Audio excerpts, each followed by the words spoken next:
Hey guys, Logan here, and welcome back to my Harry Potter series of reviews. We are more than halfway through my series of Harry Potter reviews, and for this review, we're going to be talking about Harry Potter and the Order of the Phoenix, directed by David Yates, who continued to direct every single Harry Potter / Fantastic Beasts film afterwards, including the upcoming Fantastic Beasts sequel. So in his 5th year at Hogwarts, Harry Potter learns that many in the wizarding community do not know the truth of his encounter with Lord Voldemort, and Cornelius Fudge, the Minister of Magic, appoints Dolores Umbridge as defense against the dark arts teacher, for he fears that Professor Dumbledore will take his job. But her teaching is deficient, and her methods are very cruel, so Harry prepares a group of students to defend the school against a rising tide of evil. This film has some returning characters from previous installments like Professor Lupin and Moody, as well as Sirius Black, played by Gary Oldman, from The Prisoner of Azkaban, and you get this great shot of the reunion between Harry and Sirius. And it's really great to see that because this film gives you a sense of warmth and happiness whenever Harry reunites with some people that are the closest to him, like Sirius Black is. And in one scene, Harry was put on trial for performing a Patronus charm, and at which point he responded by saying it was against the Dementors because one of them was killing Dudley, one of the Dursleys. And thankfully, Dumbledore came in and tried to clear Harry Potter's name of all these insanely stupid charges. And I want to talk about Luna Lovegood for just a second, because I love this character. She's very strange, she's very weird, she's very quirky, and just so many other things you could describe. But for the most part, she's very unique. And the way J.K. Rowling has made the characters that she written in her books made them very unique and very interesting, I will say. And I applaud J.K. Rowling for the way she wrote her characters. And Dolores Umbridge. Let's talk about her.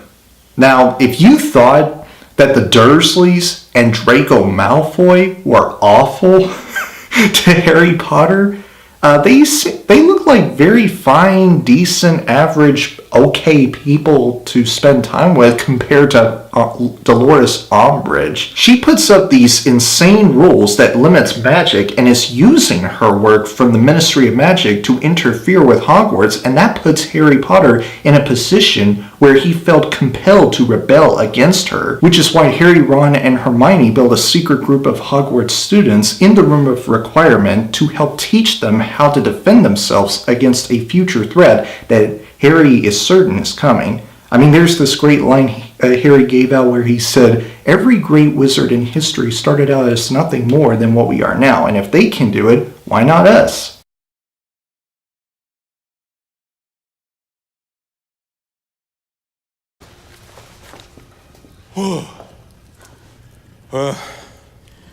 You may not like him, Minister, but you can't deny Dumbledore's got style. This film also lets us know a bit more about Snape's past, and it was pretty chilling.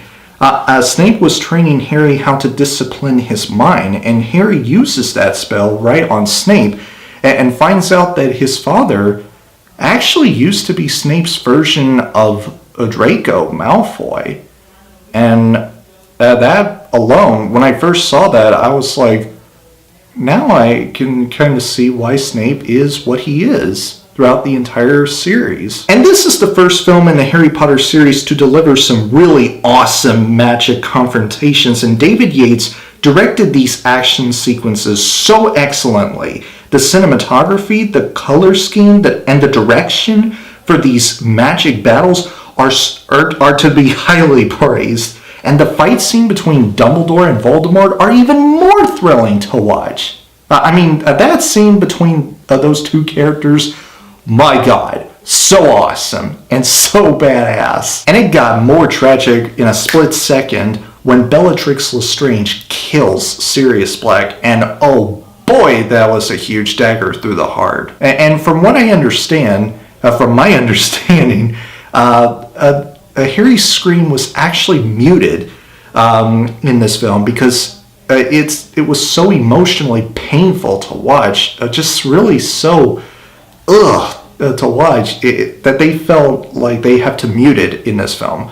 Now, I can really understand why. It actually worked for this movie, so I'm not really bothered by it. If I have an issue with this movie, it would be there were a couple of times where the movie kind of lasted longer than it needed to. Just a couple of pacing issues that I feel like there were, moments that don't really need to last very long because they barely have any value to them or what the purpose they have.